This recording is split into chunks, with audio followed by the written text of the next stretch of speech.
Hi, hello. Welcome to another episode of Isaiah's Newsstand. It's your host, Isaiah Edwards. The date is December the 14th, 2024. Hopefully this episode finds you well, in good spirits, and high hopes. As for me, I'm doing pretty good. I'm cold, a little tired, but overall, we're in good spirits. We're doing good. We're vibing.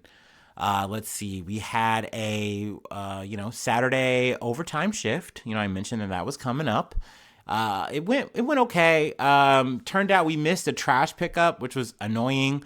But luckily, the trash is pretty much emptied enough that I could operate. Like I could just get I could get the cardboard in. It was fine.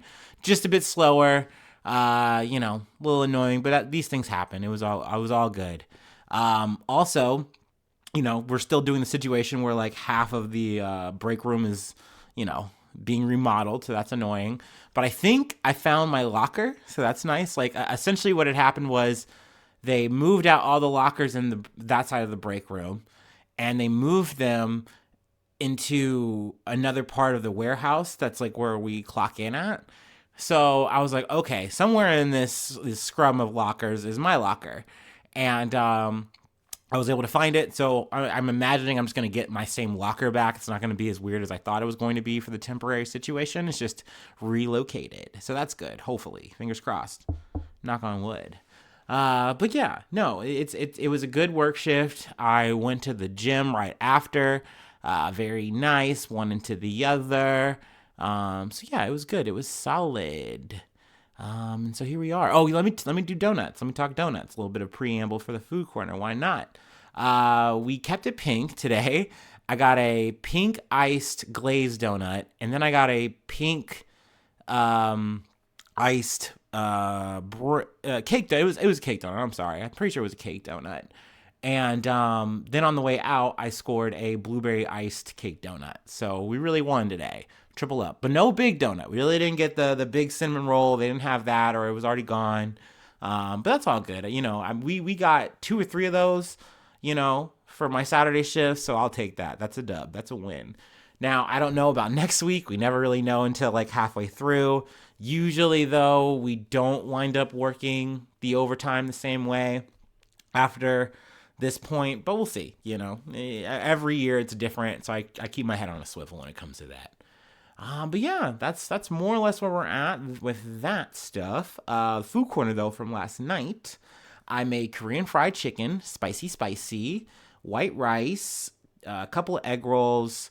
I had a good amount, and I still have a good amount of salad mix left because I've gotten into a habit now of buying more. Like I double up on salad mix just so that I don't have too little. But a lot of times I wind up with way too much at the end of the week, which kind of sucks.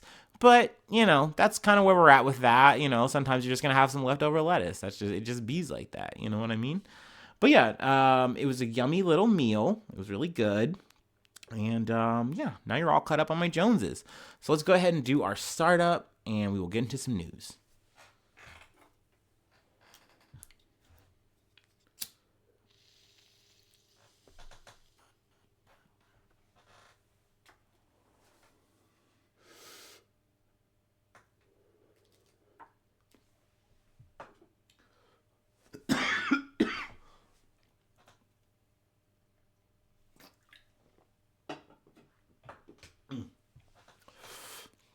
I will say the one thing I didn't like about my day. Very cold. Past couple days have been under the 20s and just like cold enough to hurt your bones type of thing. At least if you're me. Like I'm not built for this shit. I do not like the winter. I make the most of it. I will say this was definitely one of those days where I didn't bring enough layers, but I was waiting for it to get warmer, like, because it was going to hit 34. So, like, literally, maybe, like, the last hour of my shift, it hit around that temperature. And I was like, yeah, see, I didn't need it. After, like, literally going 4 hours of just, like, my bones aching, my hands hurting. So that was fun. That was cute for me. All right. All right. Enough moaning and groaning. Oh, you know what? No, I haven't mentioned this all week, but I did start a new book. Actually, throughout the week, I read a couple of little small numbers. I reread the Sun Tzu Art of War this week just because I've said this before, but when I initially read it, I read some kind of abridged version or something. It had all this extra ass shit that made it like not as fun to read. It just like confused me just reading it. Oh boy. Big burp, excuse me. It confused me. It kind of took me out of the core reading. And I was like, okay, I guess I understand what we're talking about here, but this was a drag. So read that. It was awesome. I know I'm getting his name wrong, but I know his last name was Masashi. But what is it? The Art of the Five Elements. I'm getting the name totally wrong. But essentially it's like sword techniques, and it's broken down like via the five elements or something to that effect. But it was very interesting because it was like almost like a stoic version of the Art of War, where we're talking about like how to handle a sword, like what is like how to like do proper technique via these elements, these interpretations. And like by doing this, you're learning how not just to fight one person, but you're like how to fight an army, like how to fight however many people. Like I don't know, it was just really interesting. I knew a little bit about Musashi in terms of like his legend, to the other like podcasts and stuff. So like being able to read the Five Rings book was pretty cool. I don't know why I'm calling it Five Rings. I think it's just because that's a card game that I played as a kid. But yeah, that was interesting. But I finally started, I guess, my next big book, which for some people they've been read it because it's a very like I think cliche book to read, especially like post 2016 for sure. But 1984, I finally was able to find an audiobook that I could just read for free. And I was like, you know what? Well, that's fine. I'll go ahead and do that. I think I'm like on chapter 6 or 7, something like that. So we're getting close to halfway, maybe, right? It's interesting. It's one of those things where the first couple chapters, I'm not gonna lie, it was putting me to sleep. It was as I expected it, but I understood the reason I'm kind of am bored by the book is because there's already so much of the book that people use and talk about and reference like already, and they've been doing it. And so, like, I already knew what a thought crime was. I never had to open the book to even know what that was because people talk about that kind of shit. You know what I mean? And I will say the longer I read it, or the longer I've been reading it, the more I'm like into like how we're talking about just the characters and how like they think, or at least how the main character thinks or whatever, and just the world around him and just everything that he's trying to, I guess, deal with, but you know, be a part of at the same time. I don't know. It's interesting so far. I feel like all right. It's definitely a worthwhile read. Just definitely not my favorite book of the year. No. But I mean, I got to give props to George Orwell. You know, solid book. Definitely worth it. You know, I should have read it sooner, but you know, better late than never. No. Anyway, let's talk about some, you know, bad democracies, since we're talking about 1984. I think that makes sense, talking about bad government. Anywho, not from South Korea, but we're coming to South Korea.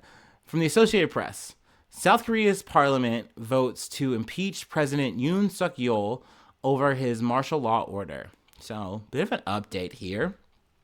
South Korea's parliament on Saturday impeached President Yoon Suk Yeol over his stunning and short-lived martial law decree, a move that ended days of political paralysis but set up an intense debate over Yoon's fate as jubilant crowds roared to celebrate another defiant moment in the country's resilient democracy. Excuse me. The National Assembly passed the motion 204 to 85. Yoon's presidential powers and duties were subsequently suspended, and Prime Minister Han Duck-seo, the country's number 2 official, took over presidential powers later Saturday. The Constitutional Court has up to 180 days to determine whether to dismiss Yoon as president or restore his powers. If he's overthrown out of office, a national election to choose a successor must be held within 60 days. Now, Do I think he's actually going to, get thrown out? I don't know. Maybe I feel like with the People Power Party, I feel like they were dragging their heels to even make this decision. So maybe they just wanted to say, hey, we will actually impeach him like you want. We will make that a part of the record. But maybe just like Trump, they won't actually fully go through with it and throw him out of office, which is a bummer to me. I don't like that. But, I mean, we'll see. Maybe I'm completely wrong. I thought that a second time around with an impeachment process wasn't going to work. I thought for sure the People's Power Party would do the exact same thing or show up and actually vote against his impeachment. So, it remains to be seen, but I do like this action. I think it's at least you're holding him accountable as politicians, as lawmakers. So that's good. That's what the people fucking wanted. That's what these people have been protesting for since this shit happened earlier in December. So, I'm taking this as a good thing. I'm hoping that the wave rides and this motherfucker gets thrown out. Because he fucked up. You know what I mean? He literally threw a political temper tantrum and thought there was going to be no recompense. There's no consequence for that. And it's like, no, man. Like, you would think that the people around you would hold you accountable. That they would immediately do that. So, I mean, we'll see. Obviously, there's more details here, but I just kind of wanted just to bring that up, do a quick summary on that. But yeah, right now, the number 2 more or less has the power, but we'll see come the Constitutional Court ruling. And yeah, like I said, hopefully we have Yoon out of office, out on his ass, maybe even like criminally charged. Who fucking knows? We shall see. Let's move on from the BBC. Texas sues New York doctor accused of posting abortion pills. Texas has sued a New York doctor for allegedly prescribing abortion pills to a Dallas area woman, launching the first known legal challenge of its kind, which will test what happens when 2 states' abortion laws conflict. Texas Attorney General Ken Paxton, boo, he's a piece of shit. We all know that. Lawsuit accuses Dr. Margaret Daly Carpenter of New York of posting the medication to the 20-year-old woman. It is alleged she took the pills when she was 9 weeks pregnant, violating Texas's ban on nearly all abortions. Now, apparently she takes the pills. She has to wind up going to the hospital. She goes to the hospital. Her significant other realizes something's up, like something's wrong here. Like, I get it, you had bleeding, but like for what now? And they get home, he finds evidence or whatever of the pills, and now she's in this legal jam up, and now Paxton is like, hey, I want to run this all the way up and file a lawsuit against Dr. Carpenter for doing this. And essentially I want her to pay, I think, $100,000. They listed that as 79 pounds, since this is a BBC article. But not just for this abortion, but for every violation of the state's abortion ban. So, like, essentially trying to bury Dr. Carpenter specifically. Now, Dr. Carpenter is the founder of the Abortion Coalition of Telemedicine, a national group that helps doctors in states with shield laws provide appointments and abortion medication to patients in states with strict bans. Now, New York has this shield law, so I'm hoping that she's going to be protected in this situation. And, this won't be a problem for them. And but the problem is, I feel like this is something that's going to probably wind up going all the way up to the Supreme Court. I mean, we'll see. I don't know. But yeah, it's definitely worth bringing up just because this is like another fight on the frontier that is abortion rights, where you have 2 different states and it's like, we're going about it this way and we're going about it that way. Where is the meeting in the middle when essentially, at least according from Texas's end, we can't do this. This doesn't work. You can't just go cross state lines, take a pill or get a pill via telemedicine, whatever, and then use it, have an abortion that way. Like, no, that's against what we want. You know what I mean? And it had me thinking, I'm like, are we like careening towards that dystopian future where like literally each state is like its own kind of country, or like you have bands of like southern states, or I don't know, east coast states, west coast states that do their own things, and like if you cross the wrong side of a state line, like next thing you know, you could get jammed up for doing X, Y, or Z thing. Yeah, I mean, technically, that is the world we live in minor cases. But the idea that like, hey, I need this healthcare, I'm going to where this state that allows it, and it's like, well, that's against our state rules. It's like it's just crazy how this goes, especially when we have something that is like abortion, which is why, once again, when we take away something like Roe v. Wade and say, hey, it's states' rights, we can't have this federal umbrella protecting abortion, it should be individual. Well, like, this is what happens. It becomes a fucking legal free-for-all, and you don't know, like, if you can, you kind of know that you're not supposed to fucking do a thing, but it's like, I need to have this healthcare. I need to do this thing. It's my choice. I should be allowed to. It's my agency. So the fact that like one state is trying to rob that from you is always going to be fucked up to me. I'm always gonna have a problem with that. So yeah, I mean, I guess that's where we are with it now. That is the new level, or the level that we're going into 2025. We will see how this shakes out. Like I said, fuck Kim Paxton. Yeah, man, it's definitely a bummer though. I imagine for Dr. Carpenter going through that shit, that sucks. For any woman having to go through this or potentially get dragged into a situation legally, that fucking sucks. You just hate to fucking see it. This is supposed to be, a free country, a modern country, yet here you are, not you're being denied the healthcare that is your right, because what? Like, it fucks up our Christian sensibilities or whatever. Like, it's lame as fuck to me, man. What about the babies, right? It's cells. It's a bunch of cells in a belly, dude. Like, just fucking chill. Like, I can't handle that shit right now, man. Get out of my face. From NPR, Stanley recalls about 2.6 million travel mugs. Goddamn. Stanley is recalling about 2.6 million of its mugs due to a hiccup with the lids. The lids on the switchback and trigger action travel mugs, pause. Why do they have those names? That's way too serious for a fucking water bottle, dude. Like, and I had this problem, I guess, with Yeti, but Yeti is just one word. Like, I don't know if they go and make Yeti, the cold cup, Yeti, the chiller, Yeti. Maybe they do, and that's also corny, but like, that's lame as hell. Why do you have switchback trigger? Like, why does it sound like a goddamn weapon? It's a water bottle. Like, I don't know, whatever. Just chill. But anyway, what is not chill is what these things do. They could shrink if exposed to too much heat, which causes the lid to come off, posing as a burn hazard, the Consumer Product Safety Commission said Thursday.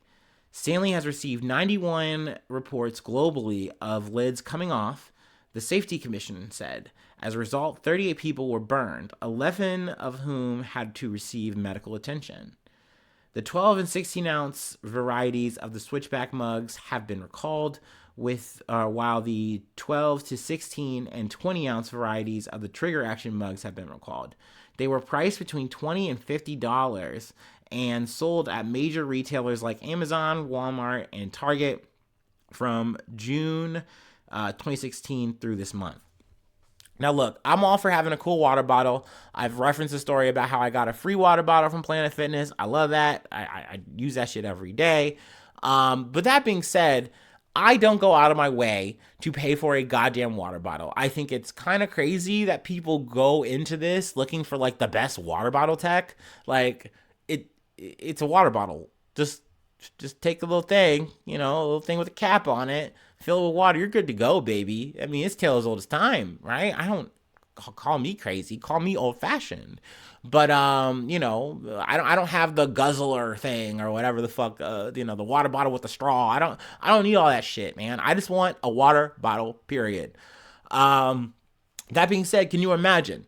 You spent $20+ on a goddamn water bottle, a vessel for containing a liquid, and it chills in your car maybe a little bit too long on a hot sunny day, and you hop in, you're driving, you're on the highway, do do do do do. I don't know. Well, you're probably not do do doing with your trigger action Stanley. Maybe you're listening to some fucking Pantera. Respect. What did you say? And boom, you just get fucking hit with a water bottle cap. Could you imagine? Yeah, that's a fucking hazard. That's a problem. So if you have one of those, take it back. I would imagine you don't need the receipt. I don't know. I don't know how this shit goes. You can just go to your local whatever and say, hey, I fucked this up. Or maybe you got to call them or something. I don't know. I should have the details on that, but I fucking don't. Also, apparently, because this is something I wanted to look up, and I had to ask, did Stanleys have lead? Did Stanleys have lead in them?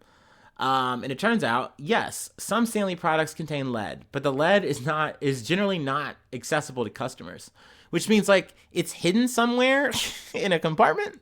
Apparently, Stanley uses lead in a pellet to seal the vacuum insulation in its cups. This keeps drinks at an ideal temperature. It's always crazy to me that we use lead in things. It's crazy to me even more that you have it so close to the water you're drinking if you own a Stanley, potentially. That's a bit odd. Isn't it? But, they say, hey, don't worry about it. It's all good. And at the bottom cover where the lead is, if it ever comes off, you can submit a claim through Stanley's lifetime warranty. So I imagine through that same lifetime warranty, you can probably do the recall for the exploding fucking switchback or trigger action, automatic reload, Stanley, whatever the fuck. So that's the thing, there you go. So buyer beware, your Stanley might explode and has a lead bottom. Anyway, whatever. Yeah, let's go ahead and do our last break and we'll go ahead and close it out.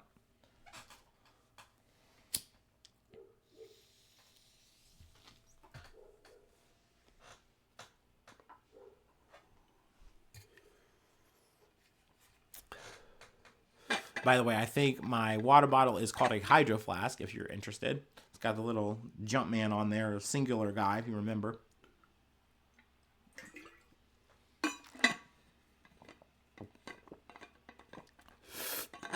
All right. Ooh, all right.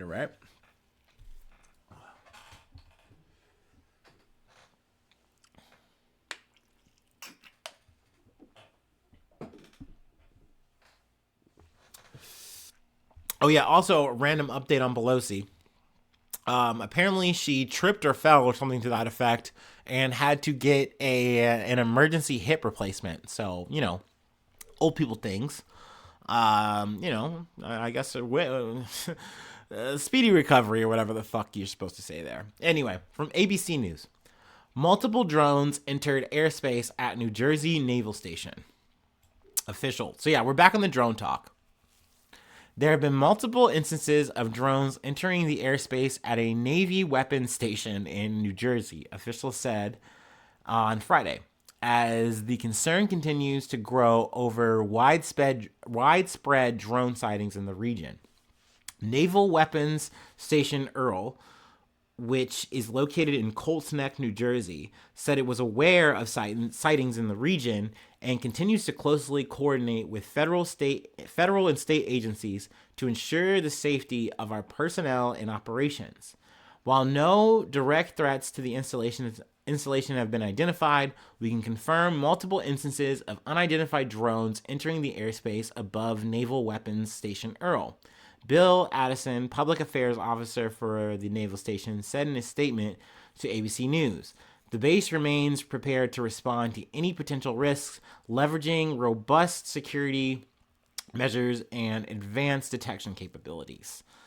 So yeah, while people are saying, hey, we're prepared, we're ready, hey, there's no need to worry, we're fine, everything is good, it's very suspicious. It's very odd that this is happening, and it's not just in one place. Like, we have this instance here. We talked previously that this has been going on in New Jersey. Also, not just New Jersey, New York and Maryland also have reported cases of drones. I believe even Kathy Hochul shut down some New York airport, I think like in Orange County or something to that effect, because of that reason. So it's definitely a very eerie, unsettling event happening here where you have clusters of drones, some the size of like bikes and airplanes, small airplanes to that effect, flying around with like green and red lights. And then whenever, some kind of like fighter jet or something comes to inspect them, they turn their lights off. Or whenever they think they're being, watched or something, they turn their lights off, or they scatter, they fly away. Like, that's weird. That's odd. Not to mention, it doesn't take much to potentially strap a weapon, a payload, like, a bomb or something to a drone. And the next thing you have a whole ass fucking weapon there. Or just you can, crash these drones and do damage. So I can understand the fear that people have. And not to mention, there's nothing you can do about it, at least not legally. You're not supposed to pop off on these things, even though, hey, Daddy Trump is saying, I get it. I'd want to. Maybe we should do that. That's crazy, dog. Also, Trump is saying, fuck daylight savings. And it's like, bro, I've been there, done that. Can you do it or don't? Stop teasing with that shit. But yeah, these drones, they're out there. You know what I mean? And we don't know why. We don't know what they're doing. Also, another angle that I haven't really covered, because y'all know me, I'm a bit I don't want to say I'm a skeptic when it comes to aliens. I've said this before, I'll say it again. I will believe in an alien when I see an alien. I can definitely understand that, like, they're probably out there. It wouldn't make sense for it to just be us and nobody else in the whole fucking universe, for sure. But, like, do you really think that this is how the aliens are moving, y'all? That they're going to do tiny little cluster groups over New Jersey? Like, they don't know what's going on in New Jersey? Don't you think they'd have better things to do? I do. I personally do. Now a lot of people aren't, they're ruling out hobbyists in terms of that. But shit, I'm pretty sure that hobbyists had a balloon and that shit got shot down last year. And that was the thing. And we thought it was the Chinese on every one of them. But who knows? We might not ever get the truth on this shit. There's also another angle that I'm more inclined to believe, that maybe this is another government agency that is doing this with this whole drone shit, and they're running tests or observations, and they're not telling the other guys or other like lawmakers, politicians, what's going on. They're just doing their own thing, their little shadow work with the drones. And we might never know what they pull or why they're doing it. What was that all about? What's going on right now? We might not ever know. But I am damn curious. So if you have any insights, if you've seen any drones, because, hell, maybe they're not just happening in that area. Maybe we have drone sightings all over right now, all over the U.S. Who knows? So, definitely hit me up. I got a Gmail, isaiahnews1@gmail.com. That's a vibe. That's a way to do it. But as we go ahead and just segue on out of here, if you'd like to help out, support the effort, patreon.com/IsaiahNews. You can help out the effort that way. I already referenced the Google account, so you can hit me up with your drone sightings. If you want to hit me up on social media or hit me in my DMs, talk about it there. I was about to say drone strike me there. Fuck. I'm sorry. I'm problematic. You can hit me up. Like I said, I'm on X, the Everything app. I'm on Meta. Say hello. Then YouTube, you can leave a comment about your drone sighting. That there's a way. Hit the sub button so you can keep up there. I post every day if you didn't already know that. Let's see. Like the episode. That helps for my algorithm. And sharing is caring. But yeah, that's it. That's all I have.